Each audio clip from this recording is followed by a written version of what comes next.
Tuhan, pada pagi ini kita diberi kesehatan yang baik dari Tuhan untuk sekali lagi datang bersama-sama memuji, menyembah Tuhan dan juga belajar firman Tuhan. Sebelum kita melihat firman Tuhan pada pagi ini, mari kita berdoa. Saya pimpin kita di dalam doa. Tuhan Yesus, kami datang kepadamu memohon pertolongan-Mu.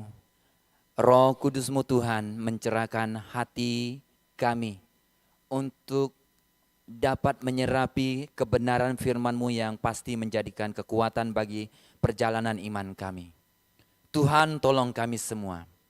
Segala hal yang boleh menyebabkan kami terlepas daripada kebenaran firman-Mu Tuhan. Kami berdoa di dalam nama Tuhan Yesus.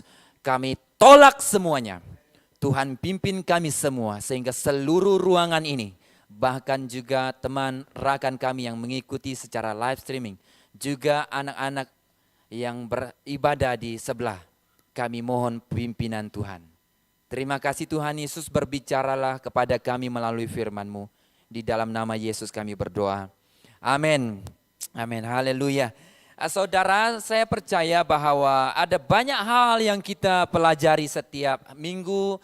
Ada rema yang Tuhan berikan kepada kita sehingga kita keluar dari ibadah. Pertanyaan ataupun persoalan yang sangat penting, adakah kamu dan saya menghidupi benih firman Tuhan itu? Sebab itu saya tergerak untuk membawa firman Tuhan. Pada pagi ini sebenarnya firman Tuhan ini sangat biasa kita dengar, kita baca. Mari kita membuka di dalam Injil Matius. Sebelum itu ini tema kita, dua macam dasar manusia. Kita buka dalam Injil Matius pasal 7 ayat 24 hingga yang ke-27. Injil Matius pasal 7 ayat 24 hingga yang ke-27. Saya membaca bahagian ini. Kita melihat terjemahan Alkitab kita masing-masing. Kata firman Tuhan, setiap orang yang mendengar perkataanku ini dan melakukannya, ia sama dengan orang yang bijaksana yang mendirikan rumahnya di atas batu. Kemudian turunlah hujan dan datanglah banjir, lalu angin melanda rumah itu, tetapi rumah itu tidak rubuh sebab didirikan di atas batu. Tetapi setiap orang yang mendengar perkataanku ini dan tidak melakukannya, ia sama dengan orang yang bodoh yang mendirikan rumahnya di atas pasir. Kemudian turunlah hujan dan datanglah banjir, lalu angin melanda rumah itu sehingga rubuhlah rumah itu dan hebatlah kerusakannya. Dalam pembacaan ini saudara, Bapak Ibu jemaat Tuhan, saya menarik satu kalimat tema untuk kita sama-sama bahas, yaitu dua macam dasar manusia. Di bawah kolong langit ini saya kategorikan bahwa ada dua golongan manusia. Dua macam dasar hidup manusia. Sama ada dikategorikan orang bijaksana atau satu pihak lagi dikategorikan orang bodoh. Menurut Yesus dalam bahagian ini. Nah, di mana Yesus mengangkat sebuah perumpamaan ini tentang dua orang ini. Orang yang bijaksana di mana dia membangun rumahnya di atas batu. Dasarnya batu. Ketika datanglah hujan, angin, banjir melanda rumah itu. Rumah itu tidak tergoyahkan. Kenapa saudara? Karena dia memiliki fondasi, dasar yang sangat kukuh, yang dilandaskan dengan batu yang kukuh sekali. Tetapi orang yang kedua yang Yesus umpamakan adalah orang bodoh. Yang juga membina rumah seperti orang bijaksana. Rupa yang sama. Tetapi ada sebuah perbedaan yang sangat ketara dalam dasarnya. Yang dibina oleh orang ini adalah dasarnya pasir. Ketika angin, hujan, banjir melanda rumah yang dibina oleh orang bodoh ini. Dikatakan oleh bahagian ayat 27. Angin, hujan, banjir. Lalu angin melanda rumah itu sehingga rubuhlah rumah itu dan hebatlah kerusakannya. Maksudnya ketika angin badai menerpa rumah ini. Walaupun rupa rumah perabot yang sama, Tetapi dasar yang tidak kukuh, roboh saudara. Hebat kerusakannya. Sehingga Yesus mengingatkan saya dan kita sebagai orang percaya, dasar kita di mana? Ada dua macam dasar hidup manusia di bawah kolong langit ini. Yesus kategorikan orang bodoh itu bukan sebab dia tidak lulus SPM, bukan sebab dia tidak pandai di dalam pendidikan. Tetapi orang bodoh yang dinilai oleh Yesus di sini adalah orang yang mendengar firman Tuhan, tetapi tidak melakukannya. Yesus berkata itu orang bodoh, saudara. Sorry, mungkin agak kasar perkataan yang begini di depan kita. Kalau kita kata orang sebelah kita, kau bodoh lah. Pasti kita terasa, betul tidak? Suami kau kata kepada istri kau bodoh. Macam mana perasaan istri? Atau istri kata kepada suami, bodoh. Ini perkataan Yesus sangat tegas untuk kita sebagai orang percaya. Ada beberapa siri khotbah yang sudah hamba-hamba Tuhan sampaikan di mimbar ini. Sebab itu saya memulai kata saya, pasti ada banyak rema benih firman Tuhan yang begitu menyentuh hati kita, yang seolah-olah itu benih firman Tuhan itu untuk saudara. Tetapi bila hanya kita seperti mendengar dan keluar dari gereja mengabaikannya, Yesus berkata kepada saya ataupun kita yang mendengar tapi tidak menurutinya, bodoh saudara. Kamu orang oke kah pagi ini? Saya harap lihat orang sebelah kamu oke kah kalau orang cakap begini? Ha? Saudara, belum saya sampai isi dia, atau saya ini pendahuluan. Biasa saya lama saya ini khotbah. Tapi ada satu masa saya buat singkat, haleluya. Jangan risaulah, tidak lama pagi ini. Ya.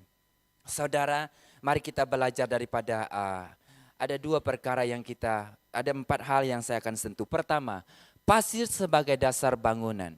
Saya mau kita sama-sama evaluasi diri kita. Melihat diri kita. Di manakah dasar hidupmu, keluargamu saat ini. Tetapi setiap orang mendengar perkataanku ini dan tidak melakukannya, ia sama dengan orang yang bodoh. Pasir sebagai dasar bangunan. Mungkin kita berpikir, apa pasir ini sebenarnya? Pasir adalah sesuatu bentuk yang mudah berubah. Saya guarantee, hampir semua dan mungkin pernah, tak pernah. Mungkin semua kita pernah pergi di pantai kan? Siapa belum pernah pergi pantai Esplanade? Semua mustahil tak ada yang tak pergi kan? Bahkan puluh kali. Selalu pergi, seminggu, 2, 1, sebulan sekali. Anak kecil pun kita bawa gendong tahu. Berarti semua BM Live sudah pergi ke pantai. Haleluya. Nah saudara, kenapa saya? Biasanya kita lihat pasir di pantai ya. Kalau kamu duduk tempat yang dibuat itu ada rasa pasir. Kenapa? Kena angin sepoi, angin sedang-sedang. Tiup, terbanglah sebagian pasir itu. Dulu masa saya kanak-kanak, sekarang masih kanak-kanak. Masa kanak-kanak, sudah bapak kau jarang cakap. Masa saya kanak-kanak dulu, saya main, kebetulan tak ada cincin di tangan saya sini. Tapi istri saya ada di belakang, jangan risau. Dia senyum. Saudara, ketika saya kanak-kanak dulu, saya suka main pasir. Di kampung kami di Longonai ada satu karangan tempat pasir yang banyak. Jadi saya selalu masa kami segeng lah seumur saya, kami main itu pasir, kasih buat bulat-bulat seperti batu, simpan buat dia macam rumah, macam menara kembar punya menara, lebih kurang begitu. Kumpul-kumpul pasir, ambil campur air sikit, cucuk, mucuk saja ada. Tembus air bahasa roh untuk yang lain. Sampai tinggi-tinggi, cantik. Lepas itu ada kawan yang suka kacau kita punya yang tinggi. Dia siram air, dia rubuh. Dan kami buat yang seperti batu. kasih belanggar, siapa yang kasih, siapa punya yang keras. Itu mainan kanak-kanak kami dulu. Tapi zaman milenium, zaman anak-anak sekarang mungkin tidak ada itu. Itu zaman kami Freddy itu. Sama agak kita doa. Saudara, senang berubah. Ada satu masa, jadi pasir itu sesuatu yang mudah berubah. Bila saudara mendasarkan hidupmu hari ini di atas sesuatu yang mudah berubah di atas dunia ini, tunggu waktu saja, saudara akan lupa Tuhan. Ini bukan nubuat, bukan saya, lu buat tuh, bukan saya membuat. Tapi kalau kita mendasarkan hidup kita di atas dunia ini, tunggu waktu saja, kau pasti tinggal Tuhan. Dan bila kau tinggal Tuhan, itulah keputusan orang bodoh. Saudara, saya pernah baca sebuah buku di bandar Amerika ya, di tahun 1600 lebih, ini kita belum pernah lahir ini. Tapi buku itu cerita. Pastor, bila aku pergi sana, tak pernah pun saya pergi sana, tapi saya baca buku 1600 lebih kurang lebih begitu. Ada satu bandar yang besar, dipenuhi oleh toke-toke, bos-bos, orang-orang kaya. Satu kali bandar itu mengalami kebakaran besar, saudara. Semua bandar itu habis terbakar. Semua bos, orang-orang kaya kehilangan banyak harta. Banyak yang bunuh diri, saudara. Kenapa mereka bunuh diri? Karena bagi mereka, uang itu, kekayaan itu adalah hidup mereka. Mereka merasa bila ini hilang, diambil, terbakar, habislah. Pertanyaan yang saya mau tanya kepada kita, siapa yang tidak ada kereta? Siapa yang tidak ada uang? Siapa yang tidak ada harta? Saya garanti masing-masing kita ada harta, mungkin besar, mungkin kecil. Tetapi bila kita meletakkan harta itu menjadi hal yang pertama dalam hidup kita, sama juga dasar kita adalah dasar pasir yang mudah berubah. Ada orang yang sangat sukses, berjaya dalam hidup dia. Bukan, pastor ini main-main sampah dia. Contoh, Pak.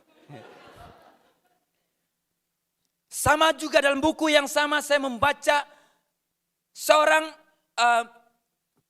pemudi yang begitu cantik, yang dimana dalam cerita itu dia adalah orang yang, orang sekarang pakai ratu kan, main dia orang yang nomor 1 punya, apa orang cakap nomor 1 lah, ratu, masa make up semua jalan depan.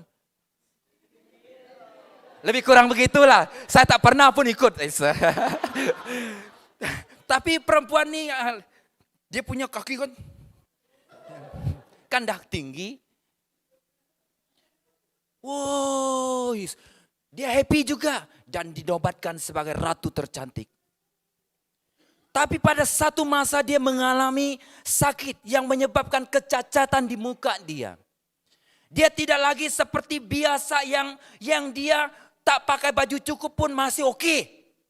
Sekarang zaman sekarang tak cukup baju pun makin oke orang sekarang. Betul kan? Kami lelaki pergi tengok wayang pakai baju tutup-tutup semua. Saya tengok sebagian perempuan sampai tidak ada baju pun sebagian. Kuat tahan kamu orang perempuan ni.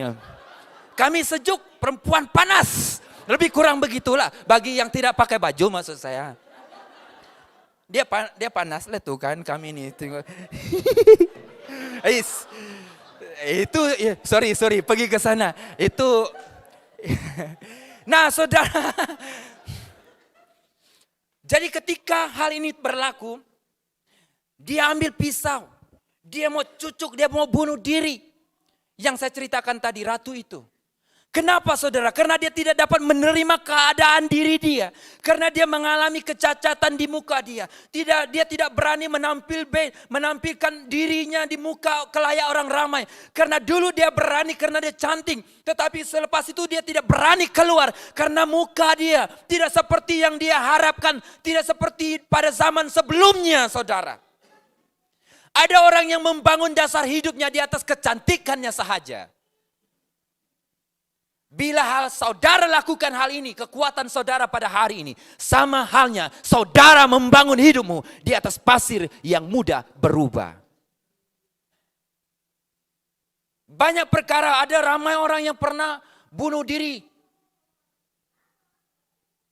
Orang-orang kita tidak kurang juga bunuh diri, saudara. Mungkin kalau saya interview saudara, adakah kamu pernah dengar orang bunuh diri? Saya garanti semua kita pernah dengar orang bunuh diri. Saya berapa kali pernah cerita yang saya tahu kawan saya tembak dia sendiri. Seorang pemuda yang handsome. Kenapa? Juga tahun berapa itu yang terjun di seberang airport itu? Tingkat 22 kah? Itu Chinese kan yang itu satu. Bukan selam tuh. Mati, saudara. Baru putus cinta dengan si B, si A. Hino tali anandi. Aku iseng mati, aku ini. Daun bahasa roh. Saya mau bunuh diri sudah ini. Sakit hati sudah. Di Belaga pun sama, bukan di Baram saja yang begitu. Seorang pemudi dia putus cinta di SMK, bah. Siapa masih SMK sini? Semua belia sudah sini. Terus dia pergi ambil itu racun kromosom itu. Dia minum.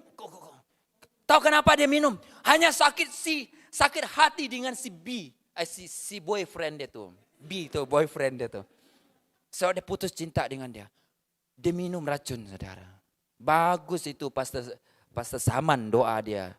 Dia hidup, dia buang racun itu. Sebenarnya klinik Belaga sudah kata ngai harapan lagi tuh. Nadai harapan lagi. Bawa pulang saja. Dia orang bawa dia pulang. Itu area penginjilan itu. Pas Saman doa dia. Keluar itu racun. Jangan saudara coba-coba minum racun, nanti pastor dia doa. Habis. Kalau tidak keluar racun, bye-bye saudara. Banyak yang begini. Iya. Coba lihat kawan kamu semua. Jangan kita begitu, geng. Bagi tahu kawan kamu sebelah. Bagi tahu kawan kamu sebelah, jangan begitu, geng. Macam susah juga kita ini kan. Nah saudara, saya mau mengingatkan kita. Pasir sebagai dasar bangunan. Bila kita meletakkan sesuatu yang mudah berubah, pasti senang kita berubah. Dalam percintaan hari ini. Dalam buku yang saya baca itu juga menceritakan tentang sebuah percintaan. Di mana seorang pemudi, dia dalam bas itu, dia mau bunuh diri. Tapi roh Allah berbicara kepada seorang pastor yang dalam satu bas. Di mana dia kata, perempuan yang duduk 3 kursi di depan kamu itu tidak lama lagi akan bunuh diri. Dan pastor ini dia pergi memberanikan diri duduk dan cerita dengan perempuan ini. Dan perempuan ini mulai menangis. Memang benar bahwa perempuan itu mau bunuh diri. Hanya karena putus cinta, putus harapan. Ketika pastor ini katakan dengan dia, kamu memberi apa yang ada pada kamu. Tetapi ketika lelaki itu berubah, ketika dia tinggalkan kamu putus asa, kamu kecewa, sehingga kamu mau mengambil keputusan yang salah. Sebab apa? Karena dasar pasir. Ramai kita bercinta hari ini, bukan kami, sudah ada istri. Orang-orang yang bercinta hari ini kadang-kadang dia full, dia saja satu-satunya. Ataupun jangan-jangan ada 1, 2, 3, 4. Jaga. Tapi tidak ada itu di BM Live kan. Macam susah. Ya, tapi itu ada di sana sini itu. Saudara, ketika perempuan ini memberi apa yang dia ada. Nih, ambillah. Habislah. Ketika lelaki itu, tidak saya mau kau lagi. Habis perempuan itu. Dia mau bunuh diri. Sebab itu, bila saudara yang masih bujang-bujang ini, kalau kamu bercinta, jangan di atas lelaki itu. Mana yang bujang-bujang? Ramai masih. Jangan di atas manusia maksud saya ini. Tapi bangunlah percintaan di dalam Yesus Kristus. Tidak heran kita tahu teman kawan kita tinggalkan Tuhan. Kenapa? Karena dasar hidupnya hanya mengejar keinginannya, bukan atas Yesus. Nah, yang kedua, dasar batu karang. Setiap orang yang mendengar perkataanku ini dan melakukannya, ia sama dengan orang yang bijaksana, yang mendirikan rumahnya di atas batu. Kemudian turunlah hujan dan datanglah banjir, lalu angin melanda rumah itu. Tetapi rumah itu tidak rubuh sebab didirikan di atas batu yang sangat kukuh. Ya. Kalau kita membaca di dalam 1 Korintus pasal yang ke-10 ayat yang keempat, dalam ayat itu berkata bahwa dan mereka semua minum minuman rohani yang sama, sebab mereka minum dari batu karang rohani yang mengikuti mereka, dan batu karang itu ialah Kristus. Dasar batu karang. Bila saudara membangun keluargamu, membangun masa depan anakmu, membangun percintaanmu, membangun bisnismu, karya hidupmu di atas dasar batu karang Yesus Kristus, saudara akan tetap kukuh apapun keadaan yang berlaku. Saudara, kita tidak dapat lari daripada goncangan yang ada. Tetapi yang akan menentukan saudara bertahan ada dua dasar ini. Apakah batu karang ini? Batu karang ini berbicara ialah Yesus Kristus sendiri. Saya, saudara dan kita semua harus membangun keluarga, membawa hidup kita, menjadikan Yesus sebagai dasar batu karang, dasar bangunan hidupmu, dasar hidupmu. Ada amin, saudara? Saya selalu angkat ilustrasi ini. Saya tidak berhenti-henti untuk katakan ilustrasi ini. Ilustrasi monyet dan ikan itu. Monyet ikan adalah sekawan, kata ilustrasi itu. Jadi monyet dan ikan ini pada satu masa, keduanya pergi jalan-jalan di satu taman. Taman itu kajau lalan ke. Cantik betul taman itu. Ada pokok dahan yang sangat elok. Lalu kata si monyet kepada ikan, kan, mari kita dua bertanding panjat. Ikan pun,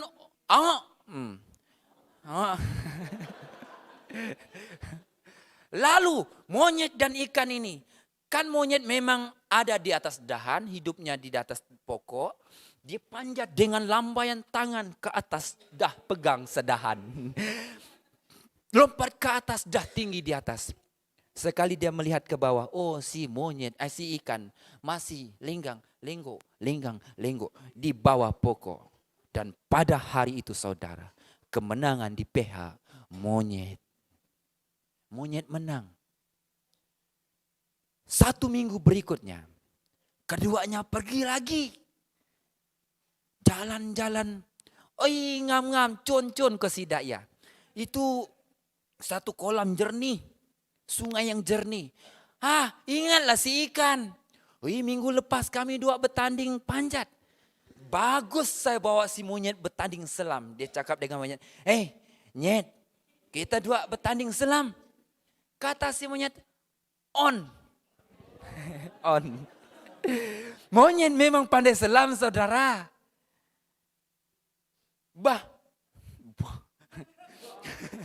Mereka dua pergi di tebing sungai itu. Ikan sudah di dalam sungai dengan happy. Sedangkan si monyet tadi, dia mengambil nafas sebanyak-banyak mungkin sebelum masuk neraka. Sebelum masuk sungai. Masuk sungai. Ngam-ngam. Dia ada satu asak. Daun kayu mati. Asak kata kami kenya. Nama kejakuk kita wai. Kayu mati ni, tunggunya ni. Ya kak segem. Dia pegang. Dia peluk itu kayu. Ketika dia peluk itu kayu, dia bertahan sebab monyet memang tahan selam. 1 minit berlalu, muka monyet pada awalnya bila ikan datang, tapi lama-lama muka monyet sudah mulai pucat Kebetulan monyet juga pucat-pucat kan. Karena dia pikir mau menang saudara. Dia makin lama makin peluk itu kayu mati yang dalam sungai itu. Ikan, oh yang apa aja. Sudahlah mulut ikan. Macam itu kan. Kebetulan dia betul. Monyet ini sudah. Mau habis nafas Pak. Akhirnya monyet itu mati. Dalam pelukan kayu asak tadi. Mati. Di sana. Karena dia pikir mau menang saudara. Demi mau menang dia pegang itu asak, itu kayu mati itu. Apa yang saya mau ingatkan kepada kita tentang hal ini? Peluklah Yesus sampai akhir hidupmu. Apapun goncangan yang mungkin saudara alami dalam keluargamu, mungkin anakmu, mungkin bisnismu, peganglah Yesus. Peluklah Yesus sampai akhir hidupmu. Yang setuju katakan amin. Amin kita macam belum kuat nih, mereka belum dengar di bawah. Yang setuju katakan amin. Kita rindu juga mereka aminkan saudara. Pegang Yesus, bukan pegang ini saja yang lain-lain itu. Tapi pegang Yesus sampai akhir hidup kita. Suatu hari nanti kamu akan mengalami goncangan yang mungkin tidak terfikirkan. Dengar pesan saya ini. Bagi anak-anak muda yang akan pergi sekolah yang jauh. Dengar apa yang saya katakan ini. Akan banyak goncangan yang datang. Goncangan itu bukan sebab kita tidak ada duit. Kadang-kadang goncangan itu datang. Ada seorang wanita cantik di depan. Ada seorang orang Korea datang depan kau. Orang Korea yang macam mana orang Korea itu? Dia jalan saja kau. Macam tu orang sekarang. Betul. Saya tengok penuh itu airport tu. Yang pergi tu semua amoy-amoy bah. Aduh. Itu goncangan bah. Kadang-kadang tidak ingat Yesus sudah. Yesus kau belakang. Aku bah. Terutama yang pergi sekolah jauh. Apalagi seluruh jemaat BM Live. Amin saudara. Ini ujian kita. Ujian terhadap dua prinsip ini. Dikatakan angin, hujan, banjir.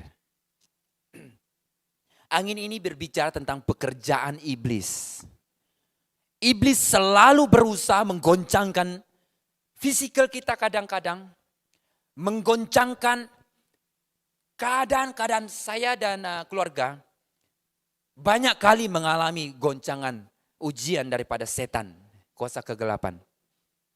Sewaktu revival kebangunan rohani di kampung kami 2016, kami sudah alami itu.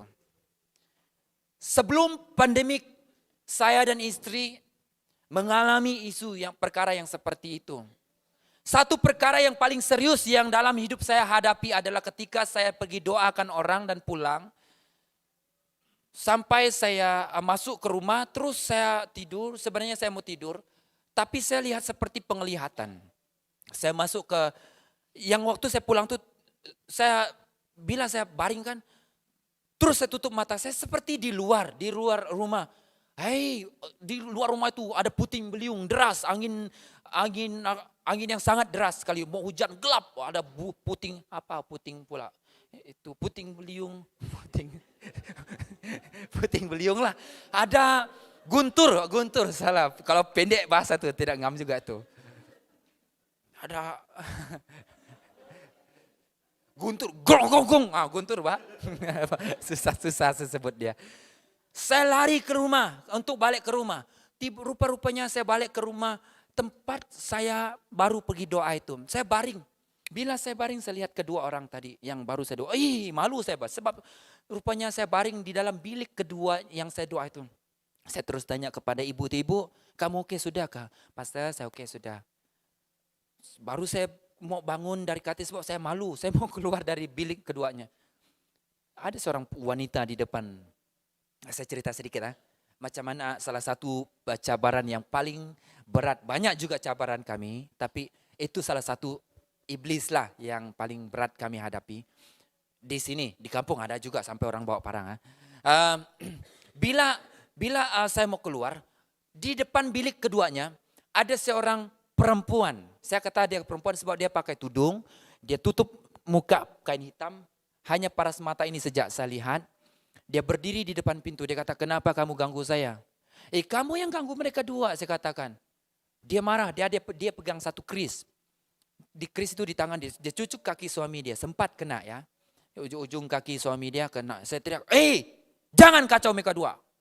Dia marah sudah. Dia terbangkan keris itu hantam saya. Sampai sini patah balik.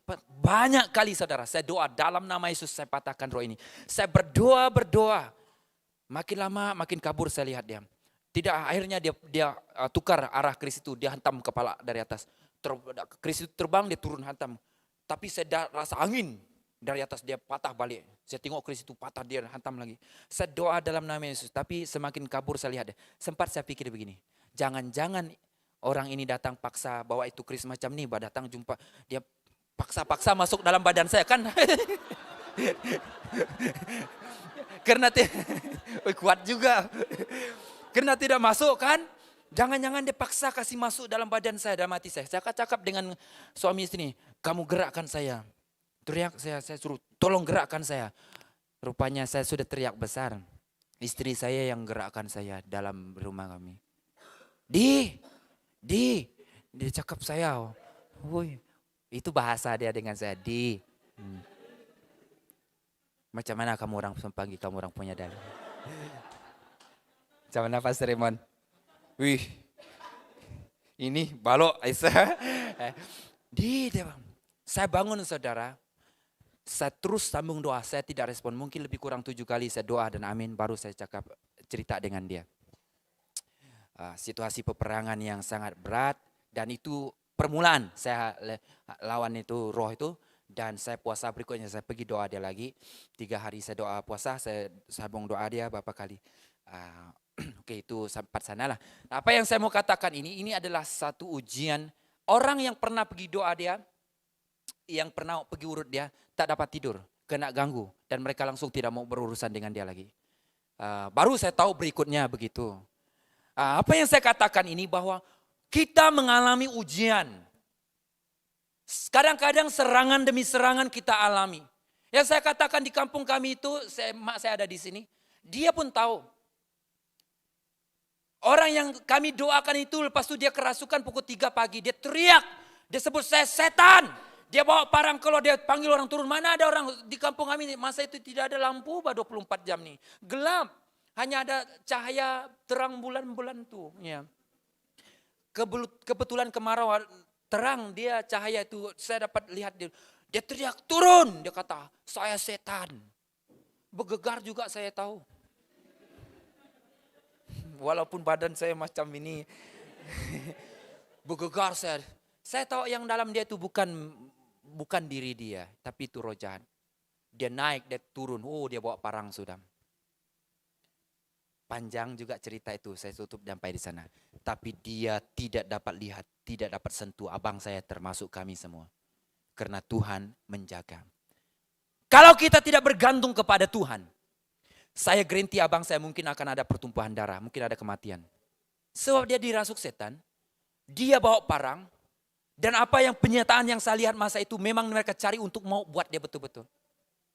Nah saudara, inilah keadaan yang terjadi. Ujian kita. Bila kamu alami ujian keluarga, ujian pribadi. Kemana kamu harus pergi? Jumpa Bomo?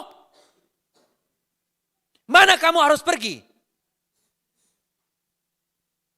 Bila kita mengalami ujian, datang kepada Tuhan.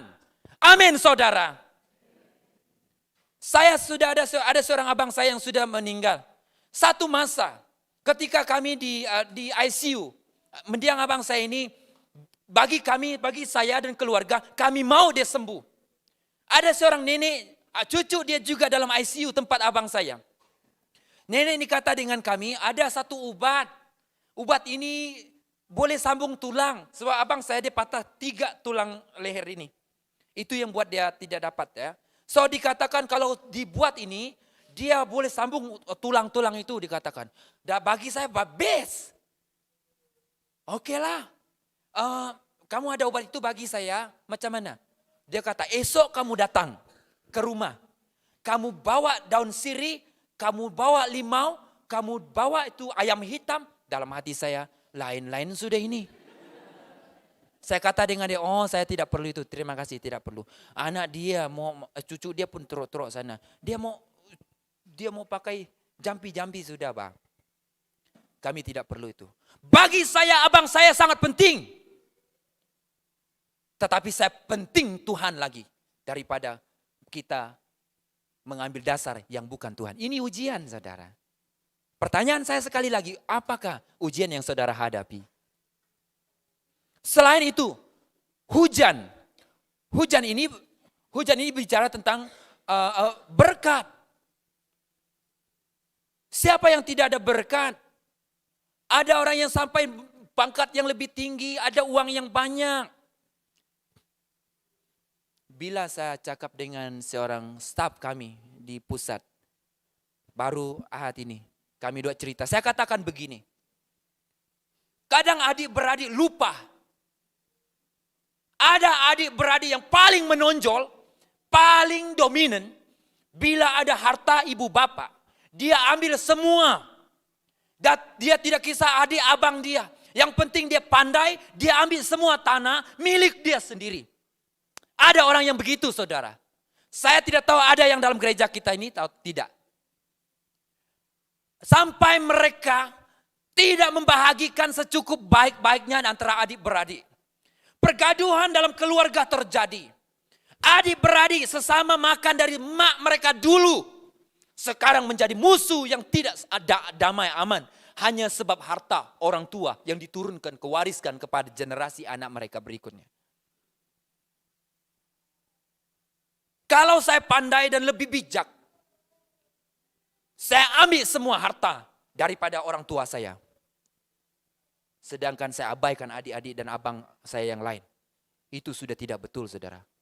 Kenapa? Karena ada satu mindset terlalu maam, itu bahasanya. Tamang, roh tamang itu. Sampai lupa siapa. Ujian berkat ini ada. Orang Israel gagal di tanah perjanjian bukan sebab apa. Karena berkat susu dan madu yang dikatakan itu. Sampai lupa Tuhan. Oh tak apa, orang asing datang tak apa. Mereka enjoy, mereka abaikan firman Tuhan. Berkat itu baik untuk kita guna pakai memuliakan Tuhan. Yang paham katakan amin. Lihat kawan kamu sebelah, pahamkah kamu? Kamu orang oke kah pagi ini? Saya takut kamu orang, takut pastor tidak suruh saya lagi.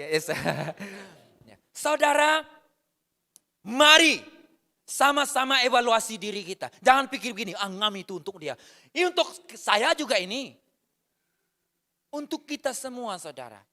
Banjir ini berbicara tentang kebusukan-kebusukan. Rasuah yang berlaku pada hari ini. Dunia hari ini hidup dengan penuh rasuah. Saya perlu tengok jam saya, panjang saya sudah. Nah, yang keempat, jangan risau, terakhir sudah. Yang keempat, bagaimana membangun di atas batu karang. Simple saja Yesus katakan. Sebenarnya, sewaktu Yesus khotbah di bukit itu, dia mengajarkan tentang banyak perkara. Ya, banyak yang Yesus khotbahkan di puncak bukit. Sebab waktu Yesus di puncak bukit itu dia khotbah. Yang dia katakan, yang dia sampaikan di sana, dia mengajar tentang garam dan terang dunia. Dia berbicara tentang memberi sedekah. Yesus juga mengajar tentang hal berdoa. Dia juga mengajar tentang hal berpuasa. Dia juga mengajar tentang mengumpulkan harta. Yesus juga berkhotbah tentang hal kekhawatiran. Dia juga berkhotbah tentang hal menghakimi. Dia juga berkhotbah tentang hal yang berharga. Dia juga berkhotbah tentang hal pengabulan doa. Dia berkhotbah tentang ajaran sesat. Dia berkhotbah tentang jalan yang benar. Dan di akhir khotbah Yesus di puncak bukit itu, barang siapa yang mendengar perkataanku ini dan melakukannya, ia adalah orang yang bijaksana. Sama juga khotbah yang sudah banyak kali pastor kita, Pastor Raymond, Pastor Roy mereka Pastor Reverend Eliza mereka, istrinya, dan juga hamba-hamba Tuhan yang lain berdiri di depan ini. Menyampaikan firman Tuhan. Sama halnya, barang siapa yang mendengar perkataanku ini dan melakukannya, ia adalah orang yang bijaksana. Tetapi Yesus berkata kepada orang pada masa itu, barang siapa yang mendengar perkataanku ini dan tidak melakukannya, ia sama dengan orang yang bodoh, yang mendirikan rumahnya di atas batu, yang mendirikan rumahnya di atas pasir, kemudian turunlah angin, hujan, banjir, melanda rumah itu. Hebatlah kerusakannya. Saudara, pada pagi ini, marilah kita belajar mendengar dan melakukannya. Satu perkara yang simpel, saya boleh buat ilustrasi. Suami istri mengasihi. Sebelum kita berkawin dan sewaktu berkawin, sewaktu kawin khususnya, ada kita dengan istri kita pegang jam ini kan, ditanya oleh pastor yang melaksanakan upacara perkawinan, adakah engkau akan mengasihi istrimu baik dalam keadaan sakit, baik dalam senang, susah, miskin, kaya dan sebagainya? Kata si suami, iya. Semua jawab iya. Tapi ada 2 anak. Saya tidak tahu macam mana kalau masa kamu orang kawin. Saya dengan istri saya waktu kawin, jalan kami 2 jam nih. Sampai sekarang lah. Kan? Kada pegang macam ini tahu. Berapa anak kami sudah? Berapa sudah? Kita pegang istri kita, suami kita, bukan kita semua, istri saya. Kita, bukan kamu orang punya. Kita, memang harus pakai kita lah, itu paham Anda ya. Tetap mengasihi. Ada orang baru 1-2 anak. Waktu pergi ladang, sayang hati-hati. Sudah 3 anak, kaki terhantuk. Mana mata kau? Woi, suami cakap sudah, sayang tadi lain sudah berubah. Mana mata kau? Adakah itu dalam keluargamu? Saudara, marilah kita lihat firman Tuhan menjadi cermin hidup kita. Saya ada buat ilustrasi cermin tuh kan. Makin banyak tisu saya pakai. Oke. Ada satu ilustrasi pasal cermin nih. Seorang petani. Usaha kerja dia adalah buat sawah. Satu masa ketika dia turun di sawah itu, dia kerjakan sawah, dia rasa ada satu barang keras dalam sawah itu. Dia pegang, dia ambil. Dan dia pergi ke pondok, dia lap. Dia lihat itu cermin, tapi masa itu mereka belum tahu cermin. Dia lihat, hippie betul dia. Dia mulai berbicara dengan si cermin itu. Dia kata, hai kau kotor lah. Orang yang di dalam juga tengok muka yang sama, riak yang sama. Gembira dia. Dia pulang ke rumah, mulai masuk bilik. Dia ketawa sendiri tengok muka dia di cermin. Dia cerita sendiri. Sebab ada teman dia juga dalam cermin itu. Happy dia. Istri dia mulai perasan. Dia pikir, kenapa suami saya mulai kurang perhatian dengan saya? Apa yang berlaku sebenarnya? Istri dia pergi intip. Zaman dulu kan kayu, boleh buka, boleh tengok sikit-sikit. Sekarang tak boleh tahu, zinc ini sudah. Dia pergi intip, suami dia ketawa-ketawa. Istri dia mulai merasa, pelik sudah. Dia tunggu suami dia pergi ladang. Waktu suami dia pergi ladang, dia masuk bilik itu. Dia buka almari tempat dia pegang-pegang barang itu. Dia lihat, aneh, patutlah suami saya kurang perhatian dengan saya. Rupanya kamu yang dia cerita. Dia kata dia ingat ada satu orang dalam cermin itu. Sebenarnya itu muka dia. Tapi dia ingat itu orang skender dia. Skender. Ih, sakit hati dia. Dia marah sudah. Dia pergi komplain dengan nenek dia. Karena dia tidak tahan hati, bagus saya komplain. Nenek, kamu tahukah suami saya itu curang. Dia ada istri simpanan. Nenek dia kata, ayah nak, jangan buat tuduhan sembarang. Suami kamu itu kerja keras. Tiap pagi turun ladang, balik petang, jangan buat tuduhan begitu. Kata si ibu ini, tidak, dia ada perempuan simpanan. Kamu saja menilai dia begitu. Bila saya tahu ada bukti dia ada istri simpanan, dia kata, tidak. Kalau kamu tidak percaya, saya pergi ambil dia. Marah sudah si istri suami. Dia pergi laju-laju. Tahulah kalau perempuan marah kan lain sikit jalan dia. Macam ada pengalaman saja. Tengok movie bah. Istri saya kah? Tidak. Istri saya dia bagus tahu.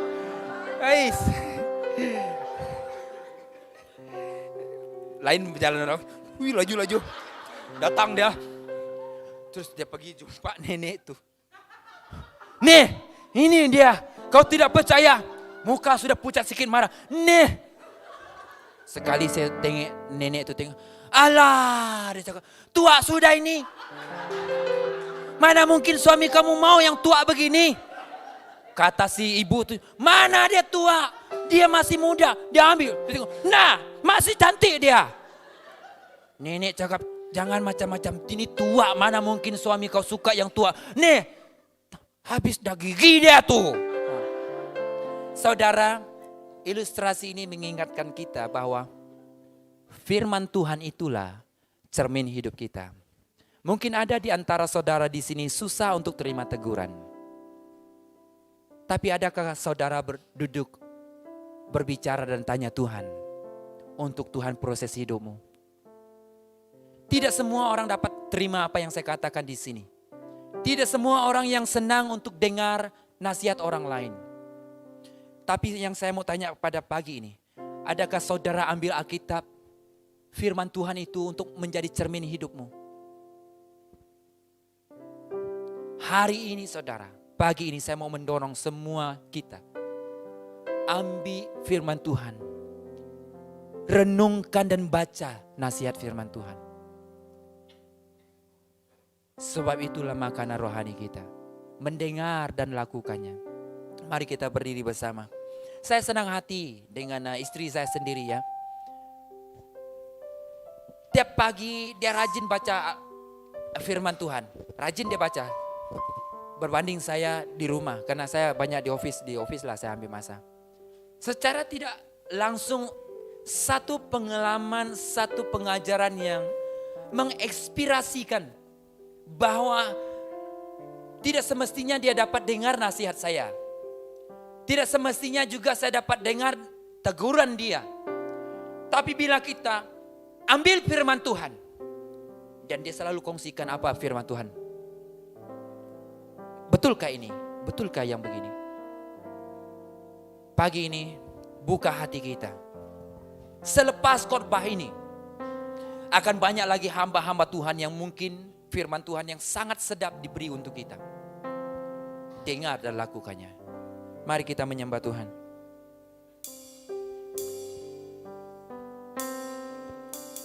Sebelum ku mengenalmu, tujuan hidupku,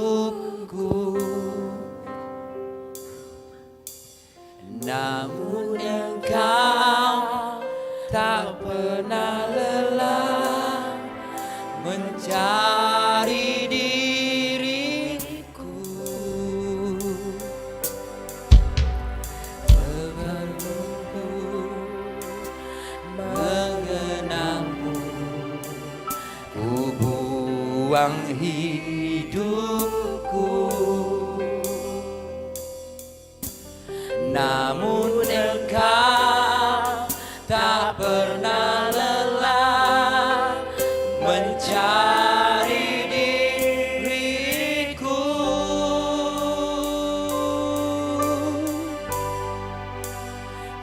Aku sangka sejak dulu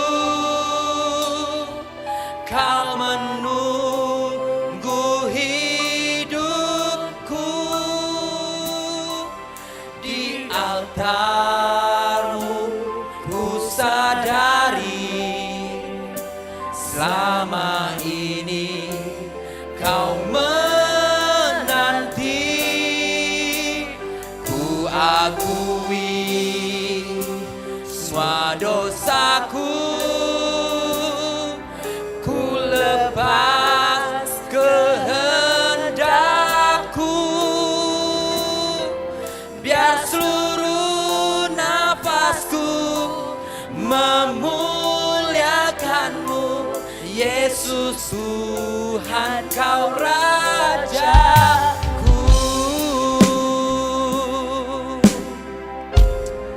Haleluya Yesus.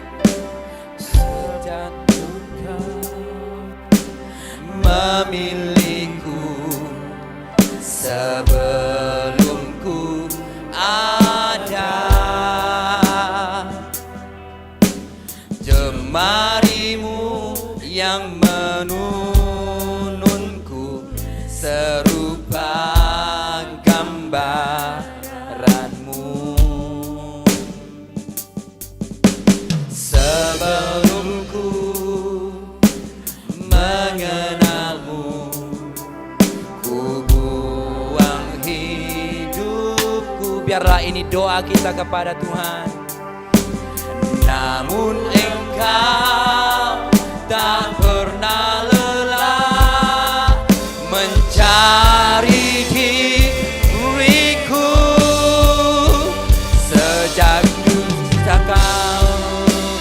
Sejak dulu Kau menunggu hidupku di altar-Mu. Ku sadari selama ini Kau menanti. Ku akui semua dosaku, ku lepas kehendakku, biar seluruh nafasku memuliakan-Mu. Yesus Tuhan, Kau Rajaku. Aku sangka sejak dulu Kau menunggu hidupku. Inilah kasih Tuhan dalam hidup kita, menanti kita di altar-Nya. Ku sadari selama ini Kau menanti. Ku akui, kami akui dosa kami Tuhan. Yesus Tuhan, ku lepas kehendakku, biar seluruh nafasku memuliakan-Mu. Yesus Tuhan, Kau Rajaku. Kita pejamkan mata kita di hadapan Tuhan. Pada pagi ini Tuhan mengingatkan kita, jangan berpikir terlalu jauh di luar sana, tapi ambil kesempatan ini di hadapan Tuhan. Mungkin ramai kita yang telah bertindak seperti orang bodoh. Saya dulu juga sebelum dipercayakan ataupun dipanggil Tuhan melayani, saya juga memilih seperti itu. Dasar hidup saya adalah pasir. Dan saya selalu bertindak bodoh seperti apa yang Tuhan katakan firman pada pagi ini. Tapi pada pagi ini saudara diingatkan, Tuhan menyadarkan kita, siapapun saudara, bahwa saya mau menjadi orang yang bijaksana. Saya mau menjadi orang yang memiliki dasar yang teguh. Mungkin goncangan hidupmu besar. Ayub dia mengalami goncangan yang berat. Goncangan Ayub berkeliling pinggang saudara. Istri yang paling rapat dekat dengan dia. Satu masa dia datang kepadanya, kutuki Tuhan Allahmu. Tapi Ayub tetap memandang Tuhan dan tidak mengutuki Tuhan. Selalu orang yang menyinggung dan menyakiti hati kita kadang-kadang orang dekat dengan kita. Orang yang selalu melukai kita bukan orang jauh, tetapi kadang-kadang orang yang serapat-rapatnya dengan kita. Seperti Ayub sendiri, tapi Ayub tetap memilih untuk tidak menyangkal Tuhan. Ayub dia mengalami goncangan kehilangan 10 orang anak. Ayub mengalami goncangan kehilangan seluruh hartanya, hambanya dan apapun yang dia miliki. Bahkan dia mengalami penyakit borok yang tidak mungkin dapat disembuhkan oleh manusia. Dia masih menengadah melihat ke atas sambil berkata, dengan telanjang aku lahir.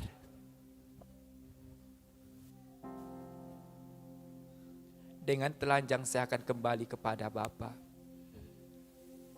Adakah kamu sanggup berkata begitu di saat kamu mengalami goncangan yang berat? Pagi ini Tuhan ingatkan saya dan kita semua.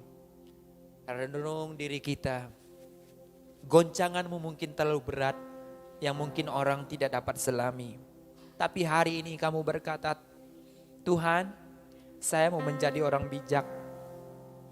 Kalau itu saudara, dimanapun saudara berada, boleh taruh tanganmu di hatimu. Saya akan dukung saudara dalam doa. Tapi kita nyanyikan nyanyian ini dulu. Memang kita sadari kita orang yang berdosa. Tapi hari ini Tuhan ingatkan kita kembali.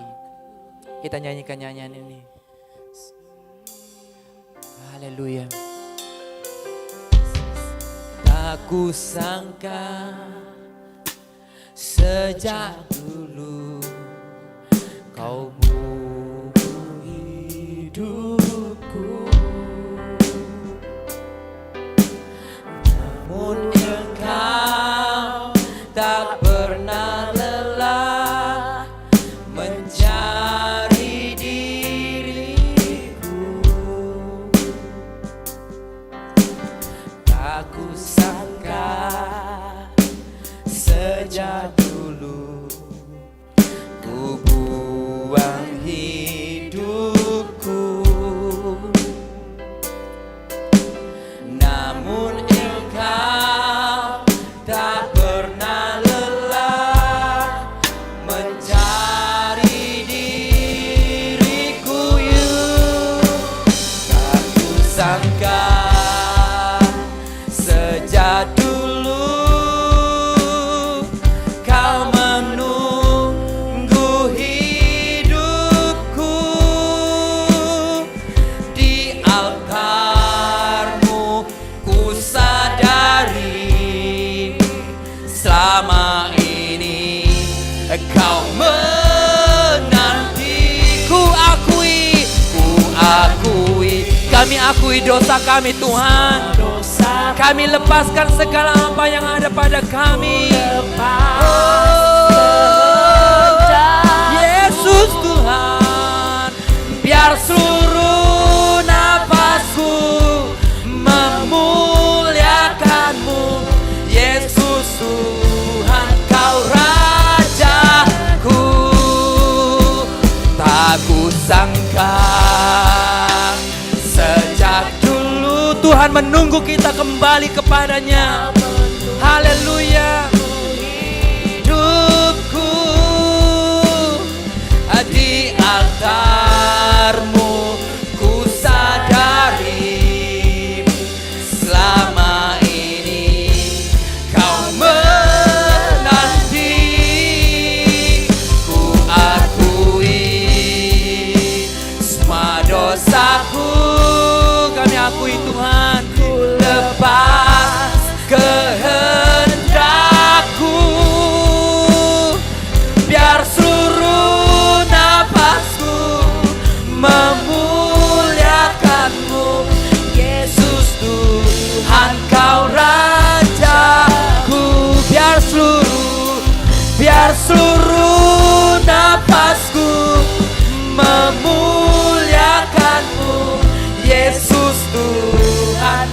Rajaku. Mari kita berdoa. Bapa di sorga, kami bersyukur padamu pada pagi ini. Kami tahu bahwa banyak kali kami melangkah tanpa menyadari perjalanan hidup kami jauh dari hadirat-Mu, jauh daripada hadapan-Mu, jauh daripada Engkau Tuhan. Tapi kami tahu bahwa Tuhan selalu menanti kepulangan kami. Kami tahu bahwa Tuhan selalu menunggu kami. Dan terima kasih Tuhan pada pagi ini. Kami banyak kali mendengar tetapi tetap gagal dan gagal. Tapi Tuhan pada pagi ini kami datang ke hadirat-Mu Tuhan. Kami datang ke altar-Mu Bapa Surgawi, mengangkat seluruh hidup kami di dalam nama Tuhan Yesus. Engkau lawati setiap anak-anak-Mu, setiap pribadi yang ada pada pagi ini, yang mengambil keputusan sepenuh hati mereka, mau memilih bijak di hadapan Tuhan, yang mau mendengar firman-Mu dan melakukannya. Roh Kudus, tolong Tuhan, banyak hal yang mereka hadapi. Ada yang mengalami pergumulan fisikal hidup mereka, pergumulan keluarga mereka, pergumulan pasangan hidup mereka, pergumulan anak mereka, pergumulan bisnis mereka. Tuhan, kami berdoa, kami datang ke altar-Mu Bapa Surgawi. Engkau adalah jawaban, Engkau adalah pertolongan kami, Engkau adalah kemenangan kami. Dan kami tahu bahwa Engkau sedang menunggu kami kembali kepadamu. Dan ini kami Tuhan, kami membawa seluruh hidup kami di hadapan-Mu. Dan Tuhan, Engkau terus menolong setiap pribadi yang ada pada pagi ini. Roh Kudus-Mu Tuhan, jamah setiap pribadi kami. Sekali lagi Tuhan, hamba berdoa. Mungkin ada yang mengalami goncangan ujian yang begitu berat, sehingga mungkin ada yang mengambil keputusan seperti pasir ini Tuhan. Mungkin goncangan keluarga mereka, pasangan hidup mereka, mungkin tentang anak mereka Tuhan, bisnis hidup mereka Tuhan, kerja mereka Tuhan. Hamba berdoa pada pagi ini, di dalam nama Yesus, kami tetap mau memandang kepadamu.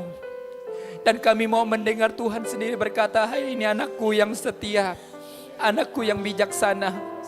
Mungkin kami pernah menjadi orang bodoh.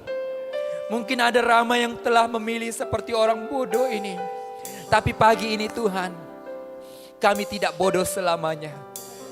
Pada pagi ini kami mengubah arah kami untuk berkata, kami mau menjadi orang bijaksana. Untuk datang berlutut di kaki salib-Mu. Tuhan, berkati jemaat-Mu yang sedang berhadapan dengan perjalanan perjuangan iman hidupnya. Roh Kudus-Mu menguatkan mereka.